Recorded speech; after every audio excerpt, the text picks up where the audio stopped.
Psaume chapitre 34. Nous lirons le verset 18. La parole de Dieu.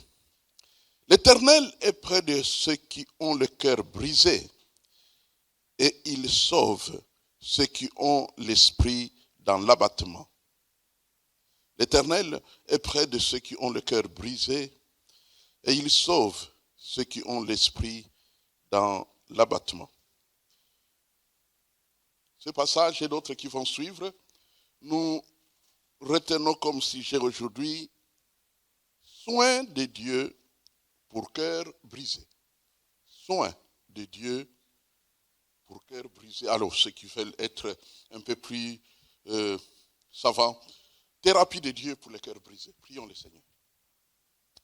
Seigneur notre Dieu, merci pour ta parole que tu envoies dans nos cœurs pour guérir nos cœurs.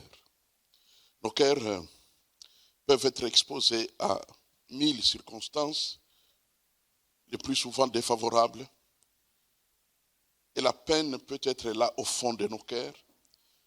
Parfois ça se voit au dehors, parfois ça ne se voit pas. Mais toi tu vois toutes choses. Voilà pourquoi nous t'invoquons que par l'esprit de ta parole, tu apportes la grâce. Tu apportes le menthol spirituel. Que tu apportes la guérison dans nos cœurs. Afin qu'ainsi guéris, nous soyons épanouis. Épanouis dans la foi, épanouis dans la communion fraternelle, épanouis dans la vie de tous les jours. Esprit de Dieu, aide-moi. Esprit de Dieu, parle à nous tous. Esprit de Dieu, touche par ta parole, guéris par ta puissance. Au nom de Jésus-Christ. Amen.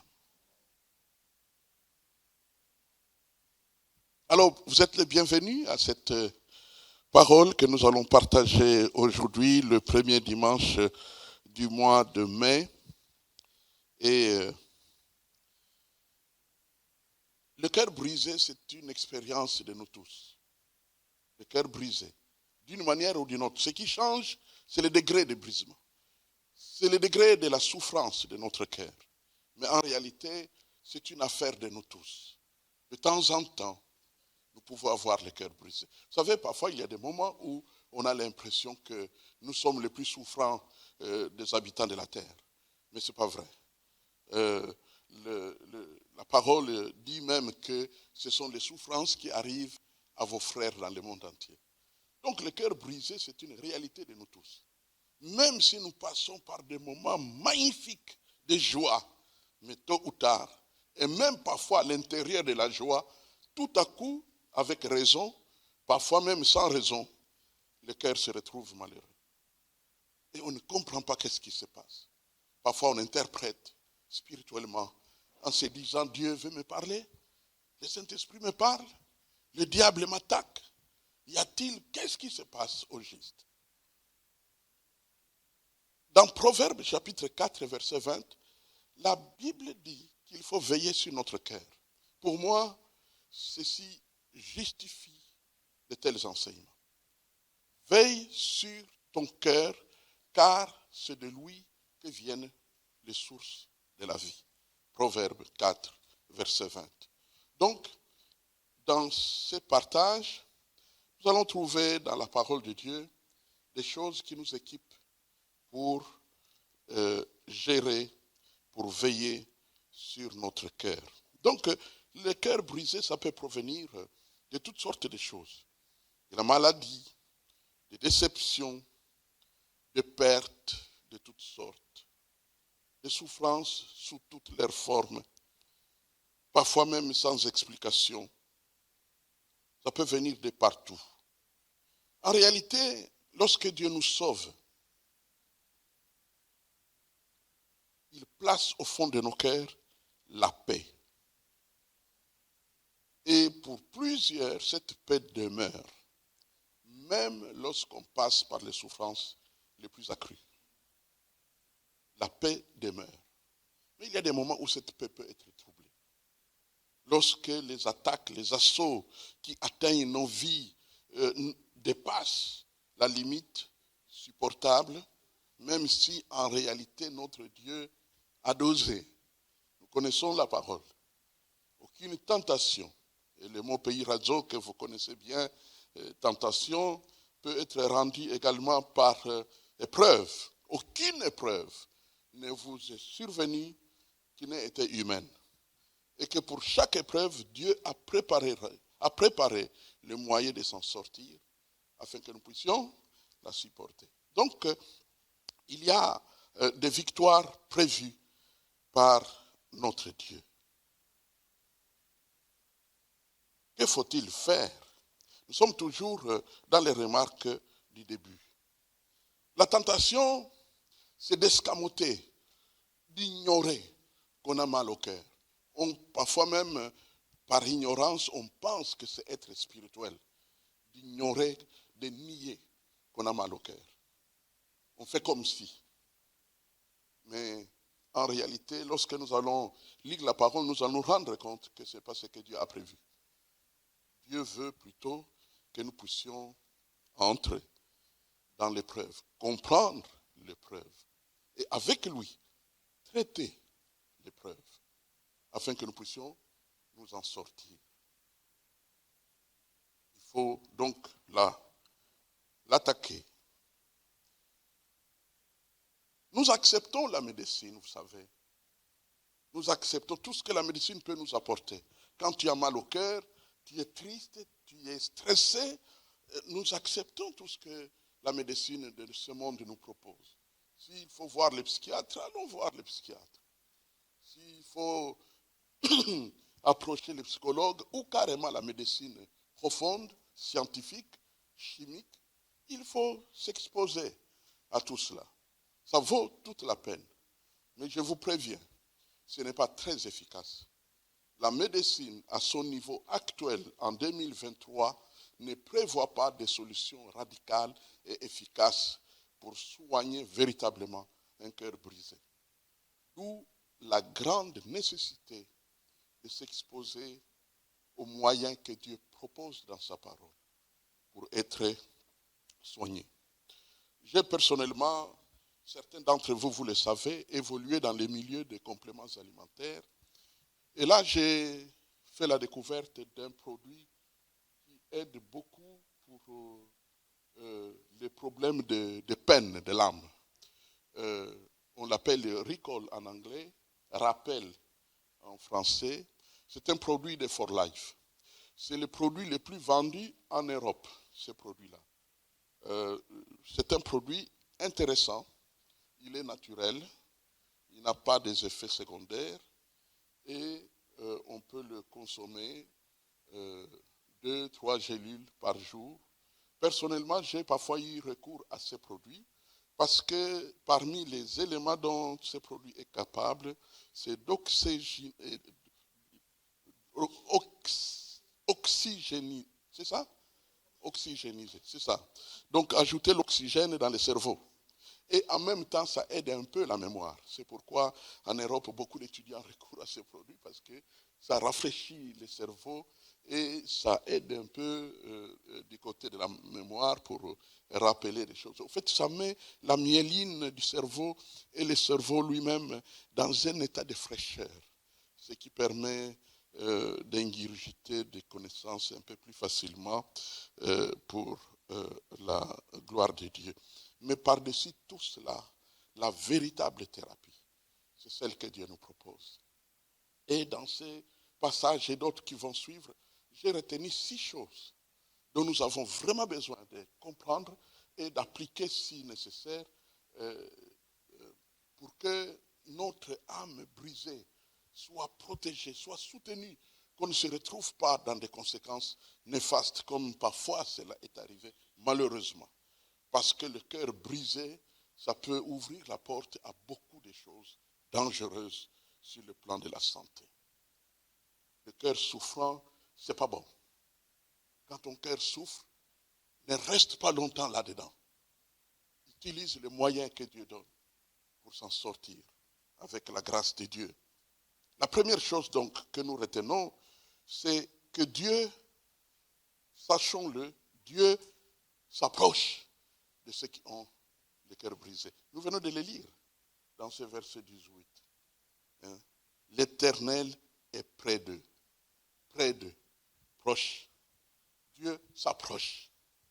Quand le cœur est brisé, vous savez, de la même manière que Dieu veut que nous puissions comprendre que le cœur c'est un grand trésor qu'il nous a donné, de la même manière lui-même prend au sérieux notre cœur. Quand tu connais Dieu et que tu passes par l'épreuve, Dieu s'approche de ton cœur. Il s'approche de ton cœur parce qu'il ne veut pas que tu craques, il ne veut pas que tu sois détruit. Le cœur c'est un élément très important de la vie. Il s'approche, c'est ce qu'il dit, l'Éternel est prêt. Vous savez, au fur et à mesure que nous avançons dans le Seigneur, nous allons découvrir vraiment la valeur de ce que le Seigneur Jésus lui-même a dit un jour. Les cieux et la terre peuvent passer, mais pas mes paroles. Et il ajoute même que aussi longtemps que les cieux et la terre existeront, aucun iota. Et pour nous qui avons eu accès à la langue grecque, iota, c'est la plus petite lettre, le trait au-dessus de mot. Même pas la voyelle, même pas la consonne, mais le tout petit trait. C'est un peu comme dans le mot élément, là où il y a l'accent, là, c'est iota, c'est un tout petit trait. Ne manquera d'effet, dit Jésus. Donc, la parole, chaque fois que tu te mets à lire la parole, ne te contente pas de la pensée générale. C'est pourquoi ne sois pas un abonné des idées générales de la Bible. La Bible ne dit-elle pas, et puis tu utilises tes propres mots. Non, non, non, non. Entre dans la Bible. Utilise les mots de Dieu, car les mots de Dieu sont porteurs de puissance, porteurs de Dieu lui-même. Et nous avons donc besoin de tous ces mots-là. Dieu proche de ceux qui sont dans la situation du cœur brisé. C'est une réalité que Dieu est proche. Et si tu passes par un cœur brisé ici et maintenant, eh bien sache que jamais auparavant Dieu n'a été aussi proche de toi. Il est proche. C'est ce qu'il dit, c'est ce qu'il promet. Et il accomplit. Mais aussi, et que c'est une promesse. C'est-à-dire si un jour, demain, après-demain, dans une semaine, un mois, une année, tu te rends compte que ça ne va pas là dans ton âme. Souviens-toi alors qu'au moment où tu le dis, Dieu est plus proche de toi qu'auparavant. Et pourtant, parfois ça donne l'impression que Dieu s'est éloigné. C'est pourquoi le cœur est troublé, est perturbé. Non, il est proche. Et le plus souvent pour qu'on se méprenne, qu'on se trompe, c'est pourquoi Dieu parle. Il met une parole pour nous protéger de l'erreur de croire que Dieu s'est éloigné. Il est proche, il le dit. Comme ça, si tu as l'impression, une autre impression, eh bien, tu es protégé par la parole. Voilà pourquoi Dieu guide l'Église par la parole. Par la parole, j'aime dire, la parole prophétique. C'est-à-dire, une parole, vous savez, quand, je le dirai toute ma vie, que quand un prédicateur se prépare, il ne sait pas. Jusqu'au moment où je n'ai pas encore commencé à me préparer pour la prédication, je ne sais pas de quoi je parlerai. Je ne sais pas. Mais seulement quand je commence à préparer le cœur, parler à Dieu, supplier Dieu de me donner quelque chose, au fur et à mesure qu'on avance, à un moment ou un autre, quelque chose fait tic. Je dis, peut-être que c'est vers là que Dieu veut que nous puissions aller ce week-end. Et c'est pour moi un réel bonheur de pouvoir partager de telles choses. Donc Dieu est près de nous. Dieu s'approche de nous. Quand nous sommes dans la situation de cœur brisé. Mais ce qui est intéressant, c'est l'interaction que Dieu propose dans sa parole. Parce que, alors que lui s'approche, et il le promet, et il le fait, eh bien, ailleurs, il dit, approchez-vous de Dieu. Donc, en d'autres termes, Dieu s'approche de nous, mais toi aussi, sois proactif. Approche-toi de Dieu. Et c'est ce que nous trouvons dans Jacques, chapitre 4, verset 8. Approchez-vous de Dieu, et il s'approchera de vous. Approchez-vous. Donc c'est ouvert. Nous pouvons nous approcher de Dieu. Nous pouvons nous approcher de Dieu. Nous pouvons nous approcher de Dieu. Vous savez, ce témoignage est resté dans mon cœur. J'étais assez bon en 6e des humanités pour faire mon examen d'État en Afrique, au Zaïre. Et puis, j'arrive aux examens d'État, échec. J'ai échoué. Et la tristesse n'était pas seulement pour moi, mais aussi pour toute ma famille. Parce qu'ils voyaient mes bulletins dans l'année. Les points étaient bons. Les points étaient là. Mais j'arrive aux examens d'État. Vous qui êtes de l'Afrique, qui avez l'expérience de l'Afrique, principalement du Congo, vous savez que les résultats sont affichés dans les journaux. Eh bien, mon nom n'était pas là. Donc, j'ai échoué. J'étais, je dirais, entre guillemets, révolté. Pour 2 raisons. La première raison, j'étais révolté parce que je me donnais une valeur, le fait que mes points étaient le plus souvent les meilleurs pour toute la classe. Et donc, ce qui fait qu'échouer, c'est à l'opposé de quelqu'un qui est premier de la classe. C'est à l'opposé. Donc, j'étais mécontent devant Dieu. Mais surtout, la deuxième raison, c'est ma sainteté. Je ne trichais pas. Je ne trichais pas. Les gens sont en train de bouger dans toutes les directions. Moi, je ne triche pas. Je reste concentré jusqu'à la fin de mon examen. Je n'ai pas triché. Et tu me fais échouer. Tout en permettant toute l'année que je sois le premier de la classe. C'est pas normal ça. Alors j'étais révolté. Toute la nuit, j'ai parlé à Dieu les yeux ouverts. Ce n'était pas pour prier, pour l'adorer. Non, non, non. C'est pour discuter, pour se disputer avec Dieu. Et c'est ces jours-là, je n'oublierai jamais où je me suis senti vraiment près de Dieu. Parce que j'ai entendu distinctement sa voix en permanence. Non, je t'aime. Non, je t'aime. Non, je t'aime. Et quand, à un moment donné, j'ai fini de me déverser dans ma déception vis-à-vis de Dieu, un petit sommeil s'est emparé de moi, et assez pour que j'aie un songe. Au cours de psychologie, on avait fait des examens. Et le professeur est entré pour donner les points à chaque élève. Et quand il est entré et qu'il a commencé à donner les points, directement, c'est comme si c'était un zoom, je dirais aujourd'hui, mais voyez-vous, nous sommes longtemps avant Zoom. Eh bien, comme si la caméra de Dieu a zoomé sur les Kibutu qui était assis dans la salle de classe. Quand il a commencé à parler, mon cœur, là où j'étais assis, je pouvais le voir, était rempli de satisfaction de savoir que maintenant, cette classe va voir que j'aurai plus de points que tous les autres. Et alors, pendant qu'on disait tel, 65 sur 100, tel, 55, tel, 60, tel, 72. Et puis quand on arrive à moi, 99. Et alors, je peux voir les oreilles de ceux qui étaient assis dans la classe, se poumonner de gloire. Et alors là, il m'a parlé. Pour ça, tu échoueras 10 ans. Et je me suis réveillé. J'ai commencé à pleurer comme un enfant. Dieu venait de me convaincre que lorsque nous avons le cœur brisé, il est proche de nous et il ne nous abandonne.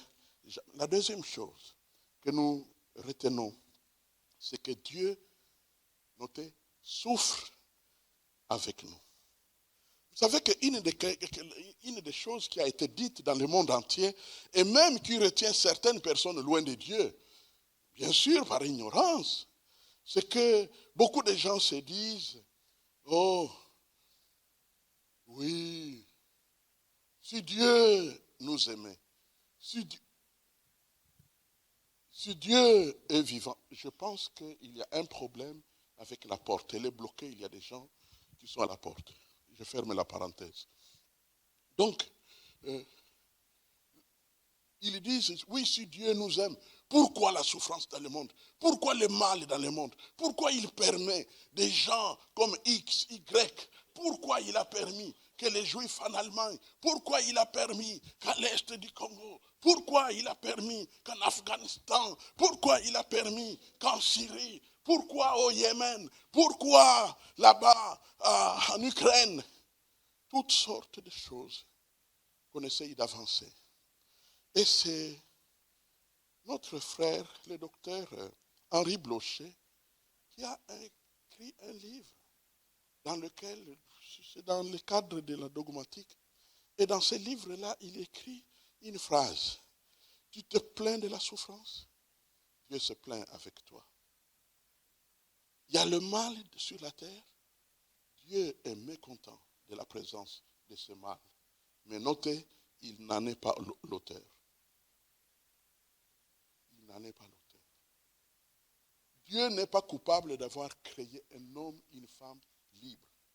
Libre dans ses choix, libre dans ses décisions, libre. Et parce qu'il l'a créé libre, il est responsable des choix qu'il fait. Choix de la guerre, choix du mécontentement, choix de toutes sortes. Il y a des choix, comme nous le savons, qui peuvent avoir des conséquences. Dieu souffre avec nous. Mais souffre pas seulement avec nous. Jésus parmi nous, habitué à la souffrance. Vous vous souvenez? Le prophète Ésaïe 53, habitué à la souffrance, méprisé, abandonné des hommes, ainsi de suite. Donc, Jésus a vécu la souffrance, et parce qu'il a vécu la souffrance, il peut s'approcher de nous et nous comprendre.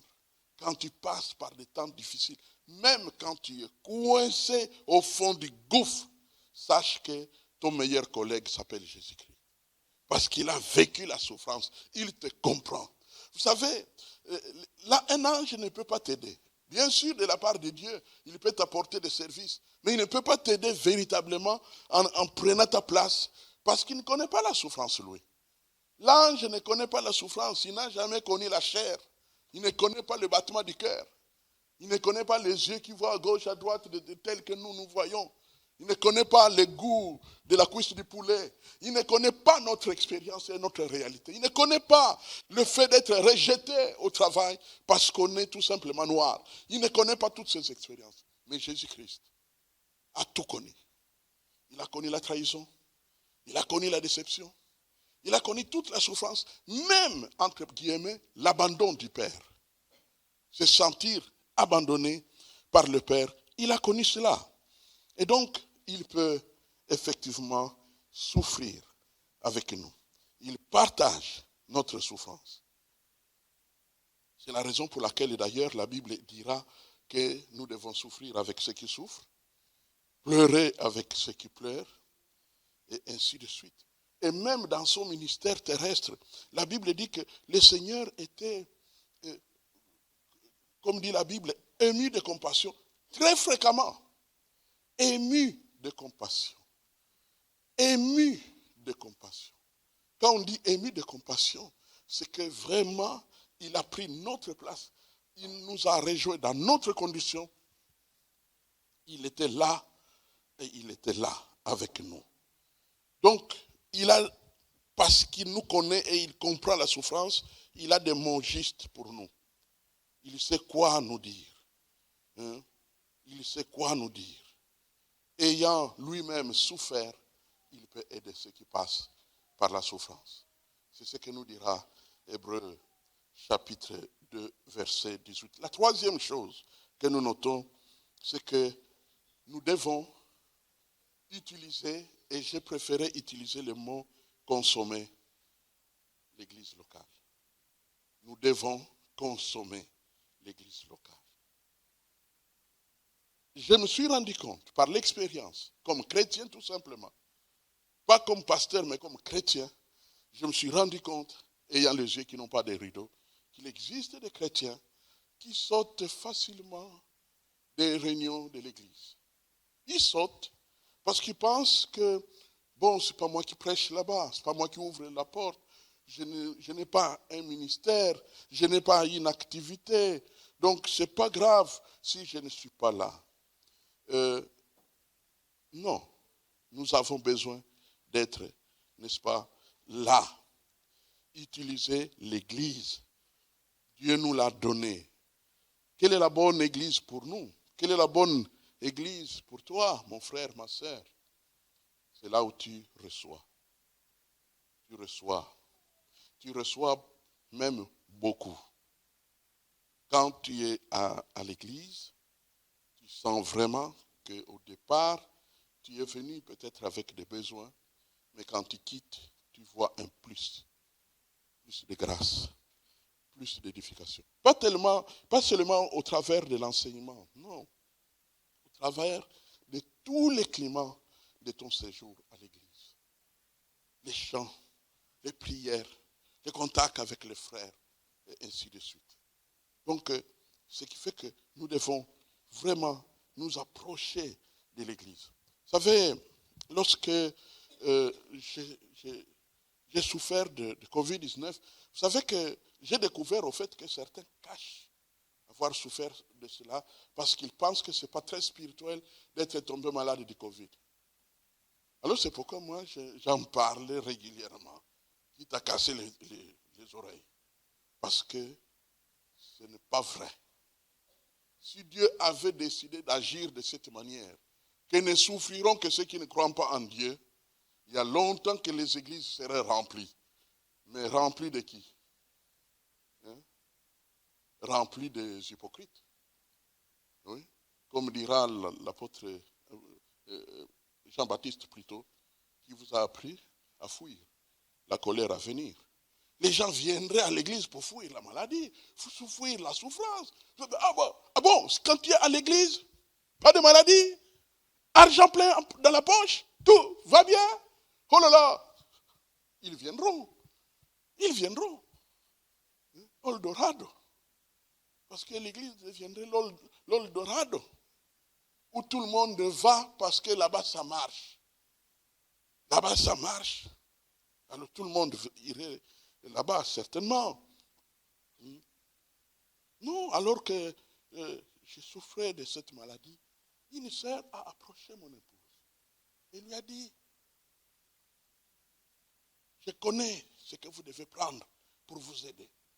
Et a dicté tout un tas de choses pour préparer un jus chaud qui pouvait nous aider. Des ingrédients. Ce sont des choses connues, mais quand tu ne sais pas, tu ne sais pas. Beaucoup de gens qui sont allés à l'éternité auraient pu être sauvés s'ils savaient quoi faire. Comme vous avez constaté, un grand nombre d'Africains qui sont décédés, c'était tout au début de la pandémie. Parce qu'on ne savait pas encore quoi faire si cela t'arrive.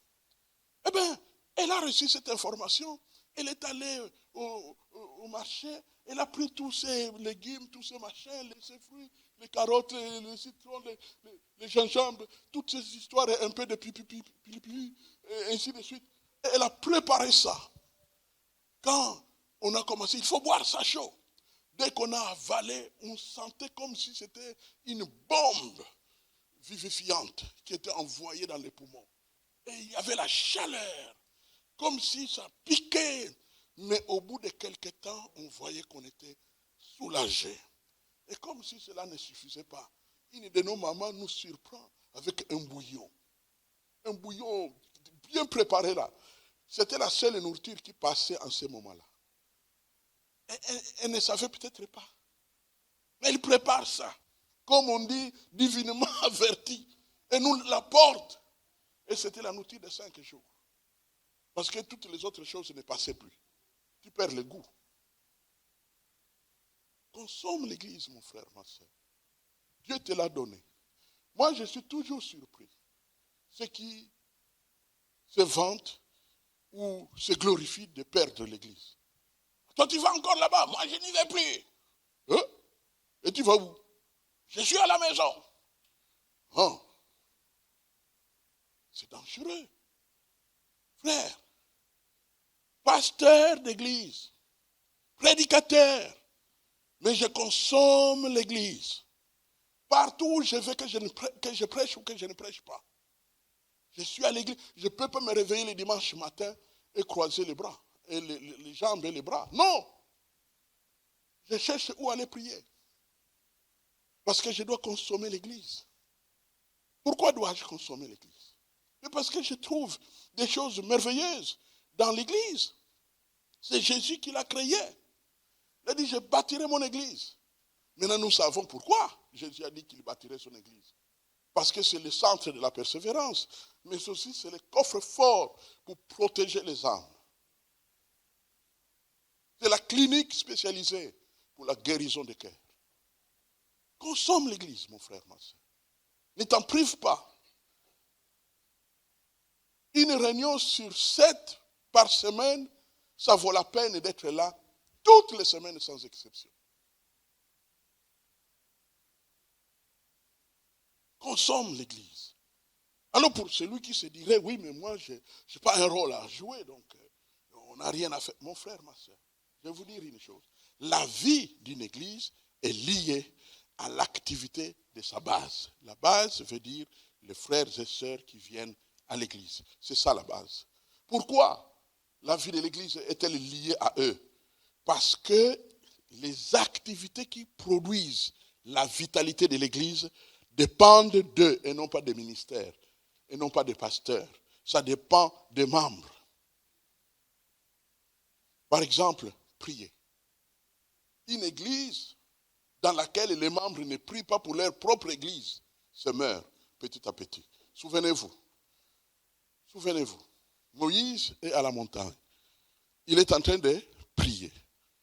Mais qu'est-ce qui détermine ce qui se passe à la guerre là-bas?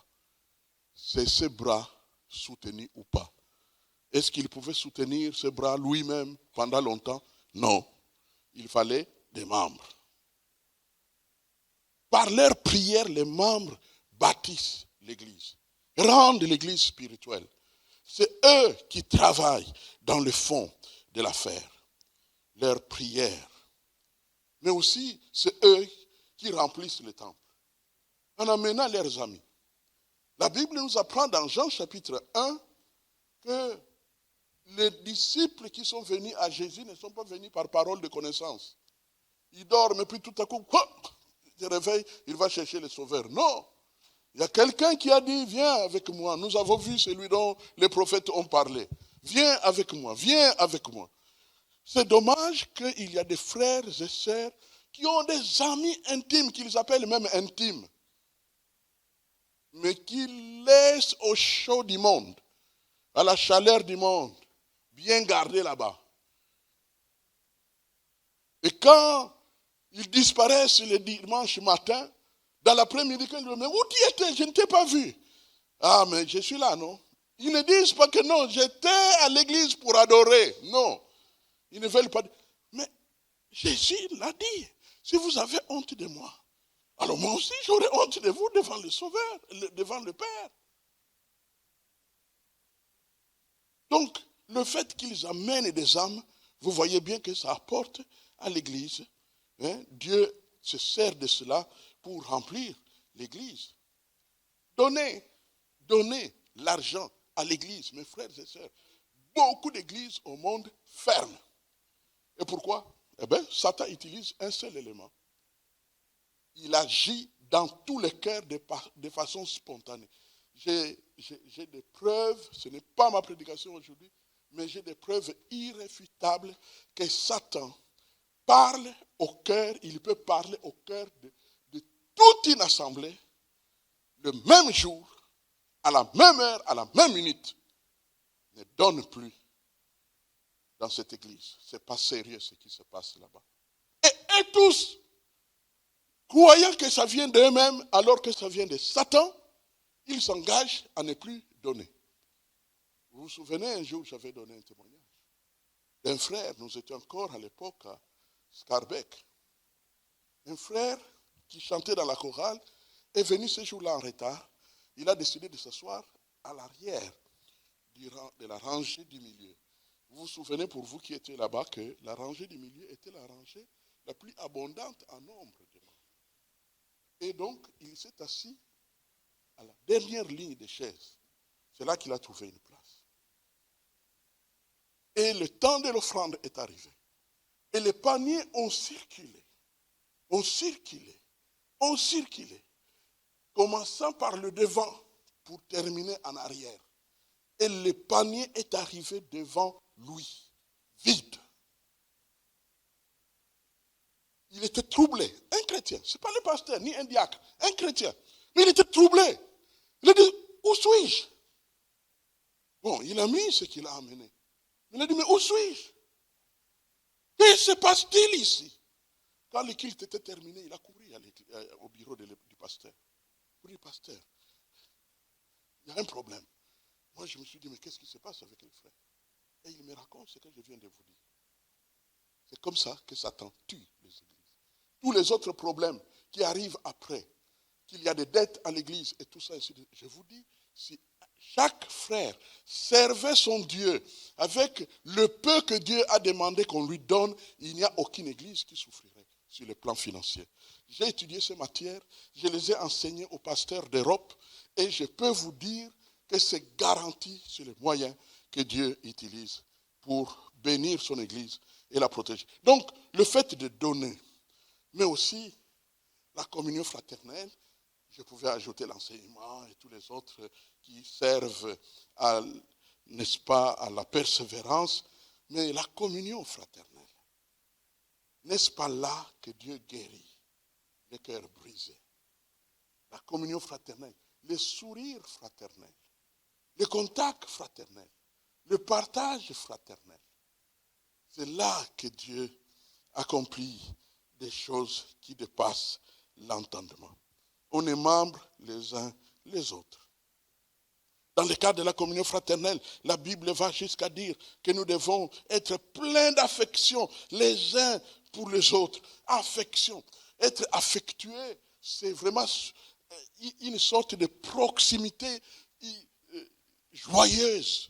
On s'approche mutuellement comme les meilleurs amis du monde, comme les gens, comme des bien-aimés qu'on aime, qu'on porte dans son cœur. Affection. En général, sur le plan psychologique, l'affection est spontanée. C'est-à-dire, tu n'as pas besoin de réfléchir. Direct, tu es à l'aise avec tes frères, avec tes sœurs. Mais il arrive des fois que ça tarit. Quand ça tarit, utilise la volonté. La créativité. Le forcing d'aller vers ton frère, vers ta sœur, pour la saluer. Comment ça? Tu utilises la volonté. Le cœur, comme on dit, entre guillemets, peut ou ne pas y être comme on aime le dire. Mais en réalité, comme disait Jésus à ses disciples qui se sont endormis. Vous vous souvenez, quand ils étaient à la montagne de la prière, ils se sont endormis. Et alors, quand Jésus les réveille, ils sont pleins de culpabilité. Ils se disent, nous aussi, vraiment, c'est incroyable. Alors que nous sommes avec Jésus, nous sommes des privilégiés, mais nous n'aimons pas la prière comme ça, nous sommes mis à dormir. Mais le Seigneur leur dit, non, ce n'est pas un problème de votre volonté. Non, non. Le corps semble faible, mais sachez que l'esprit est toujours bien disposé. Dieu recrée notre esprit au moment du salut pour le rendre toujours bien disposé. Si vous voulez goûter à votre esprit, renouvelé en Jésus-Christ, c'est le moment où nous écoutons la parole. Vous vous sentez comme liquide, comme du vent. C'est comme si la parole n'entre pas seulement par les oreilles, mais ça vous gagne dans tout l'être entier. C'est comme ça que l'Esprit de Dieu agit sur l'esprit humain, pour nous bénir, pour nous fortifier. User de prévenance. La prévenance veut tout simplement dire la haute considération. Savez-vous que dans beaucoup de relations, il y a la perte de la haute considération. Alors que nous devons nous traiter dans le cadre d'user la prévenance, c'est-à-dire dans la communion fraternelle, nous devons nous traiter les uns les autres comme des excellences. Haute considération. Haute considération de tes frères. Haute considération de tes enfants. Haute considération de tes parents. Haute considération de ton épouse. Haute considération de ton époux. Haute considération des frères qui vous servent dans l'église. Haute considération des frères et sœurs qui fréquentent l'église que je dirige. Je dois avoir la haute considération sur vous. C'est ça, user de prévenance.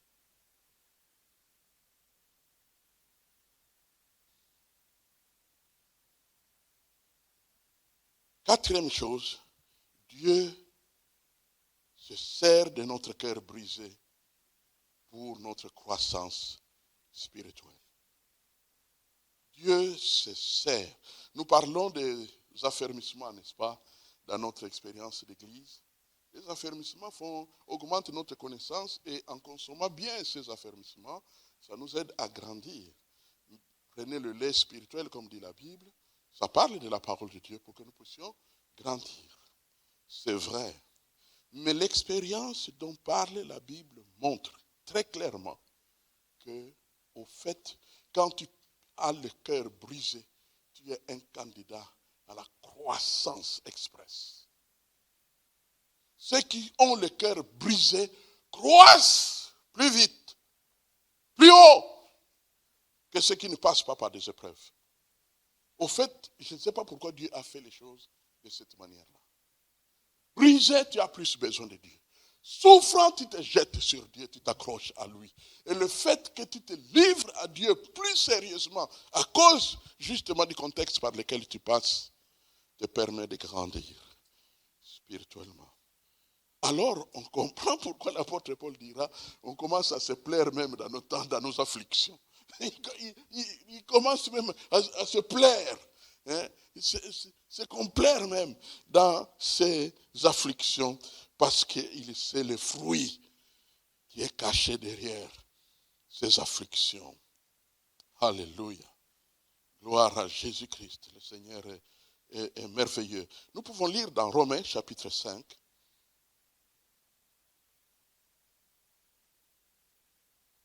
Romains chapitre 5.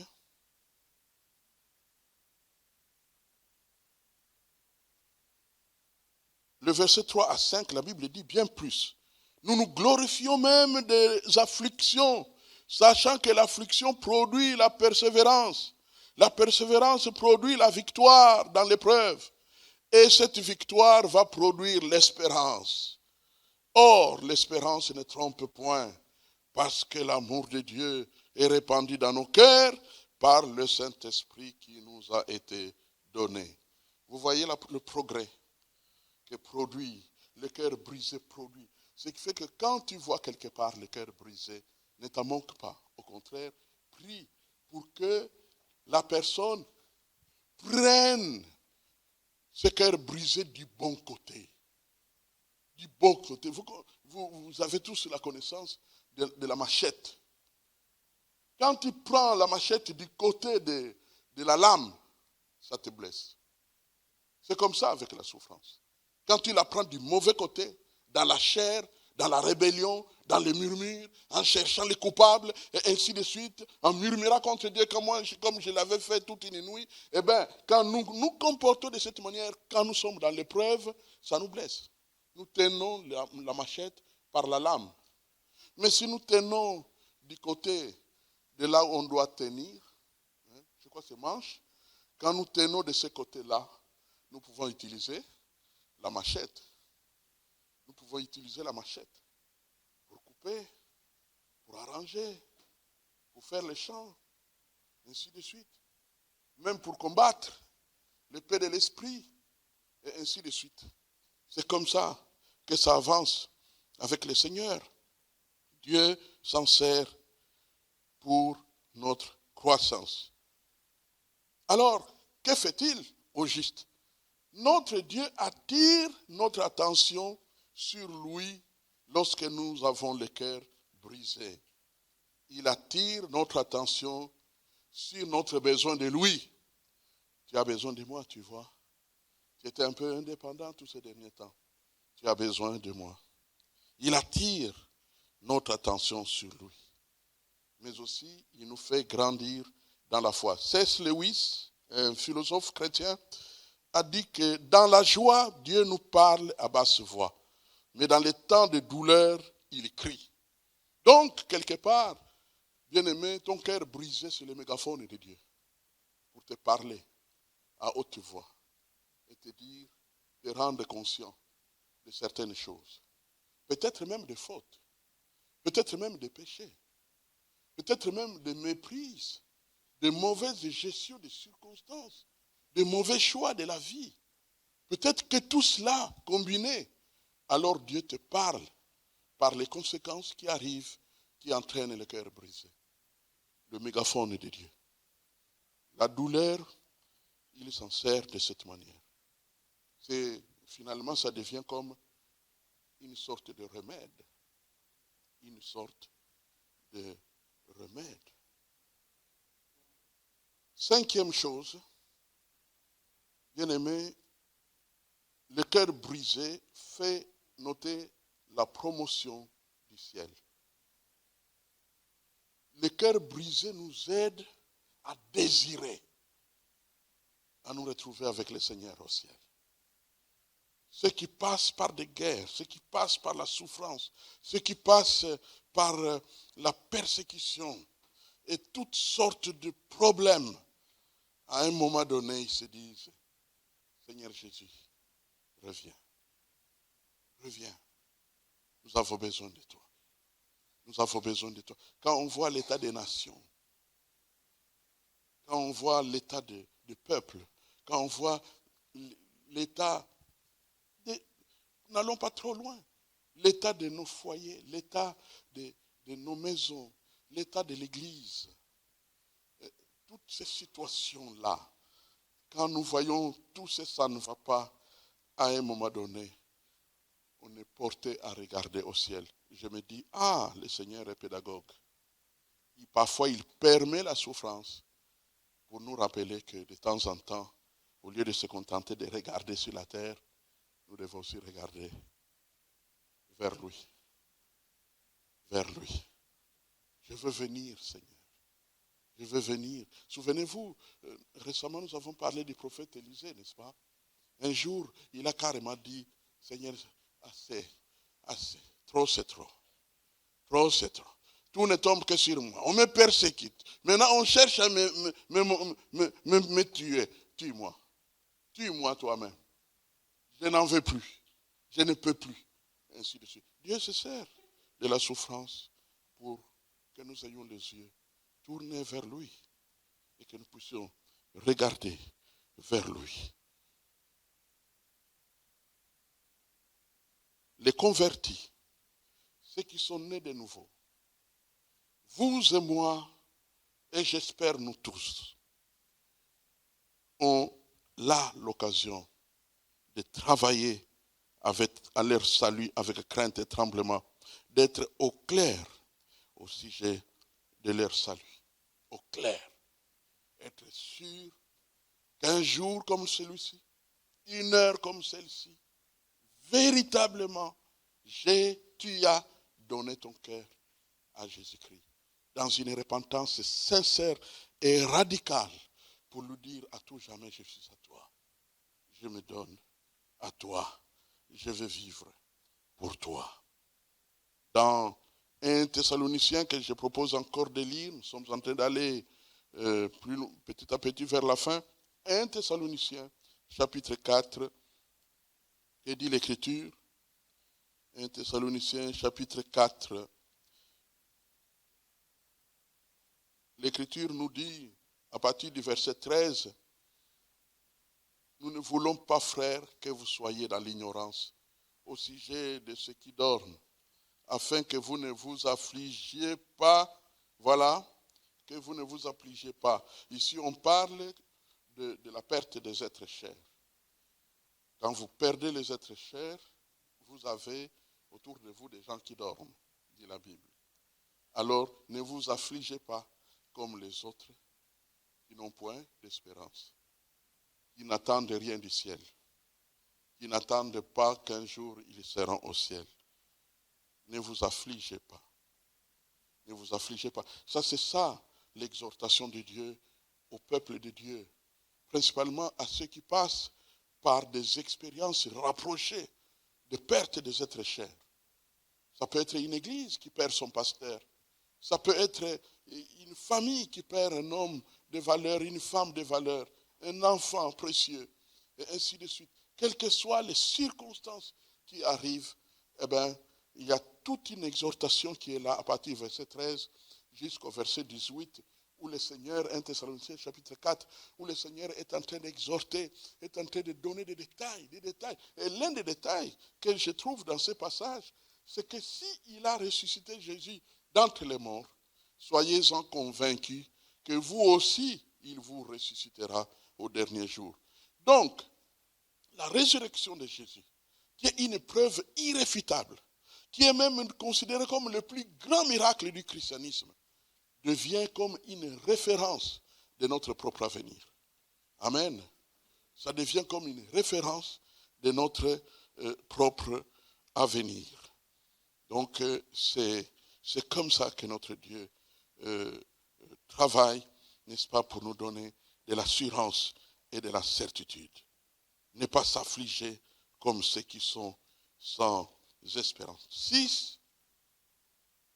Dieu utilise notre cœur brisé, notez, pour soigner les autres.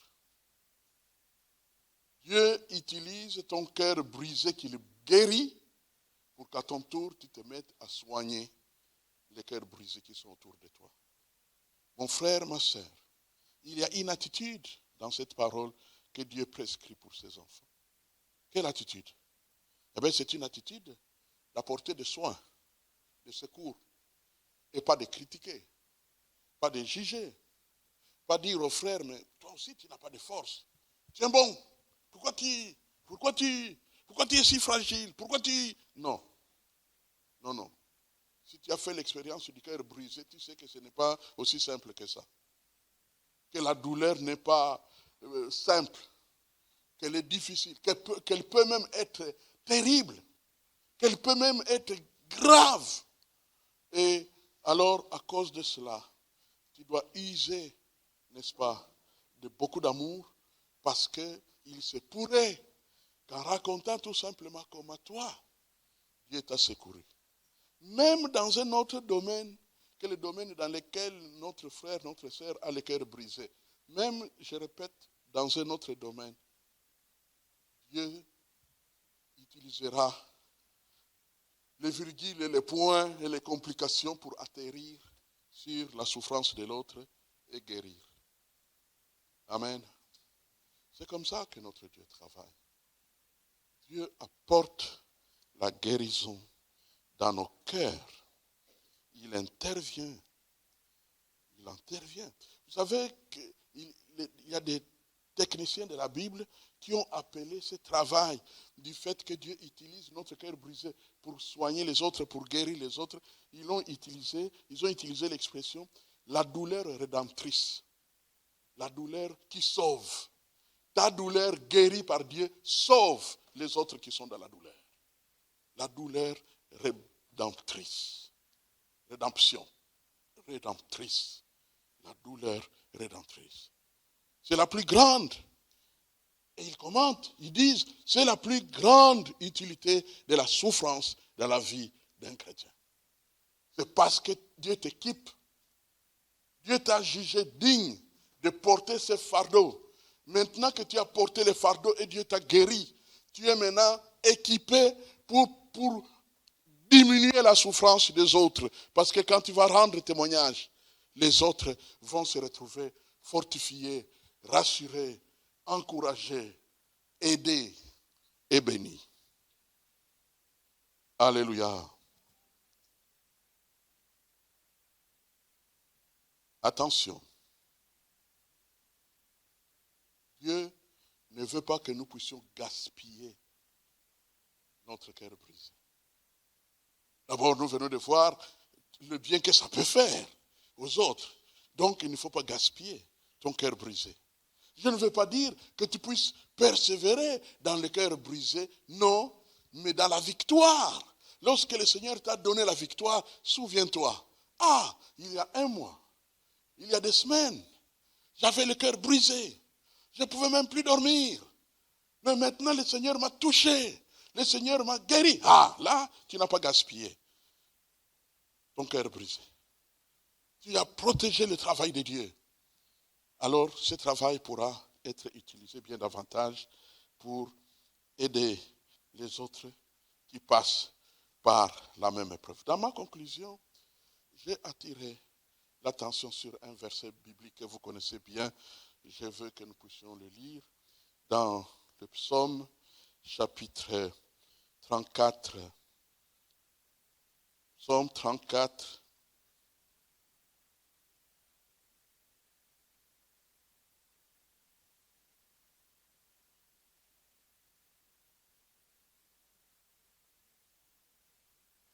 Le verset 6 nous dit, quand un malheureux crie, l'Éternel entend et il le sauve de toutes ses détresses.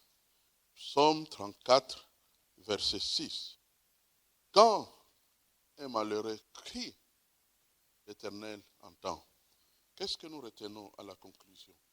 Crie à l'Éternel. Amen. A-t-il le cœur brisé? Crie à l'Éternel. Il t'entend. D'autant plus, nous l'avons vu, qu'il est si près de toi. Il t'entend. Il t'entend. Crie et il promet. Frères et sœurs, une des responsabilités de l'Église et du chrétien pris singulièrement, c'est que nous devons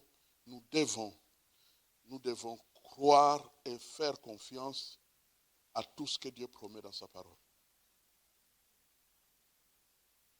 Amen. Faisons confiance à ce que Dieu dit dans sa parole.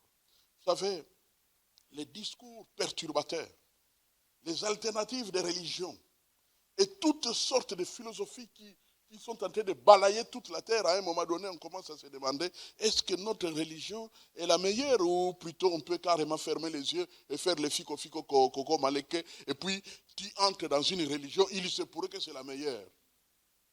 Savez-vous qu'à une époque donnée, il y a carrément des gens qui ont dit, est-ce qui sait si c'est le diable qui est Dieu?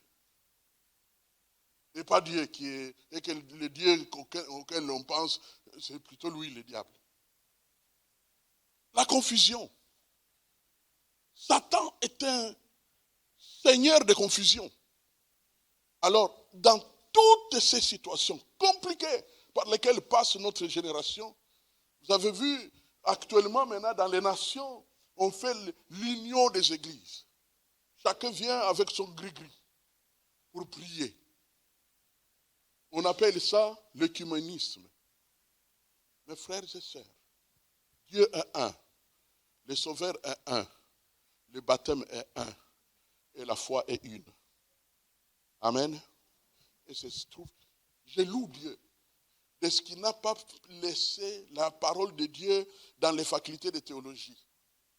Il l'a rendu disponible à tout le monde et dans des langues qu'on comprend. Pour que, comme du temps de Paul, les Béréens de notre temps, sachent tout en écoutant Paul expliquer la parole, quand ils rentrent chez eux, comme ils ont eux-mêmes à domicile leur propre petit rouleau, ils vérifient pour voir si ce que Paul était en train d'enseigner là-bas était conforme à ce qui se trouve dans la parole de Dieu. Mon frère, ma sœur, protège-toi. C'est la raison pour laquelle je ne suis pas le premier à encourager les chrétiens de notre génération à vite recourir dans YouTube pour aller écouter des prédications. Car vous écoutez les prédications des prédicateurs que vous ne connaissez pas. Vous ne connaissez pas leur vie. Vous savez, parfois on encense, parfois on glorifie des prédicateurs dont on ignore même où ils habitent. Parce qu'on le trouve, celui-là, c'est un homme consacré, tu le juges sur la base de sa prédication.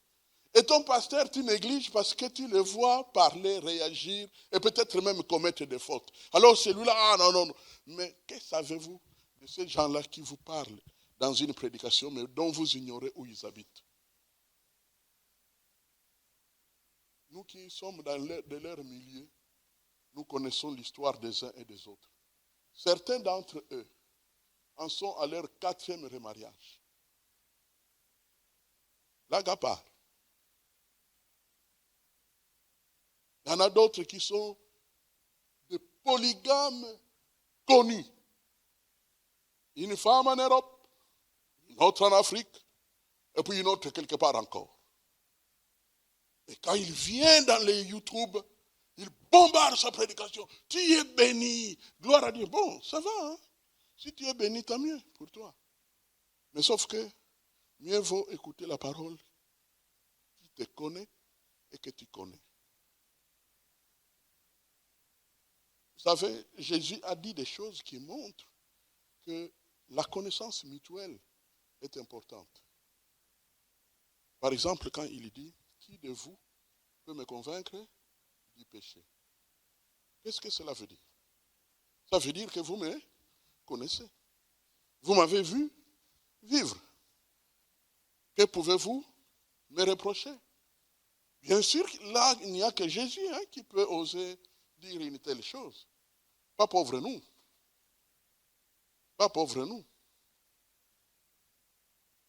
Amen.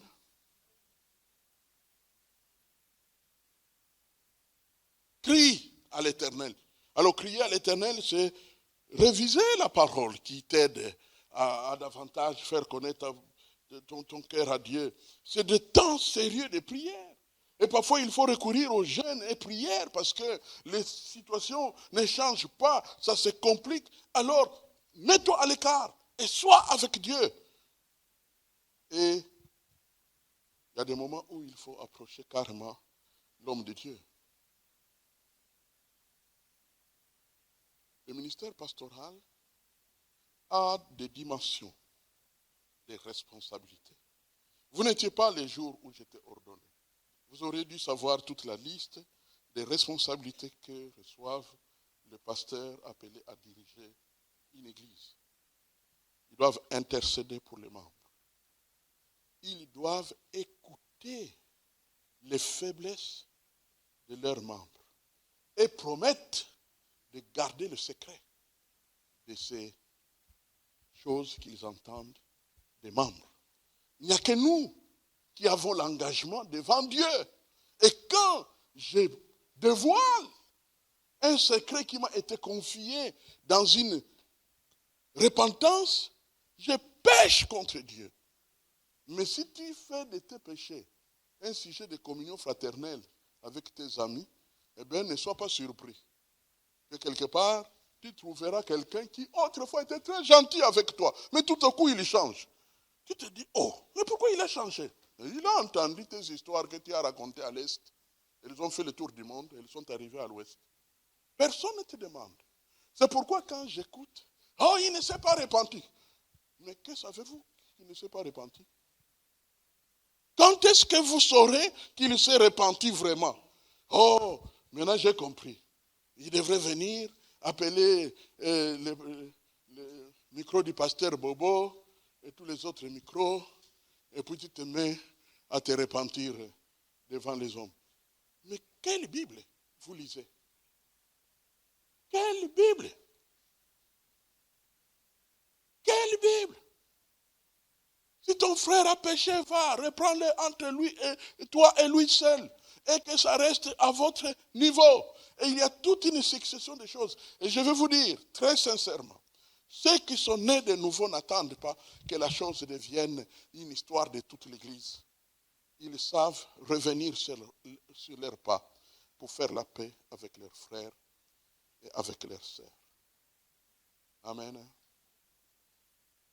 Le cœur est brisé, mais nous avons un Dieu et nous avons la parole de Dieu. Et nous pouvons remporter des victoires. Amen. Nous allons prier. Je vais prier vraiment pour nos cœurs. Et tu pries pour ton cœur. Il n'y a que toi qui connais le brisement récent, le brisement présent. Et peut-être même ce qui te menace par rapport à des échéances à venir. Alors, tu peux parler à ton Dieu. Il est prêt à te guérir. Car il est le Dieu qui guérit le cœur brisé et qui est proche de ceux qui ont le cœur, l'esprit en abattement. Prions le Seigneur. Si tu as envie d'être debout, tu peux te mettre debout, tu restes assis, pas de problème. Mais aie le cœur qui monte vers le trône de Dieu et parle de ton cœur. Et si tu te souviens d'un frère ou d'une sœur dont tu peux dire, ah, mon frère, ma sœur, a le cœur brisé, tu peux intercéder en sa faveur. Nous sommes le corps de Christ. Et vous êtes la base de l'Église du Seigneur. Prions le Seigneur.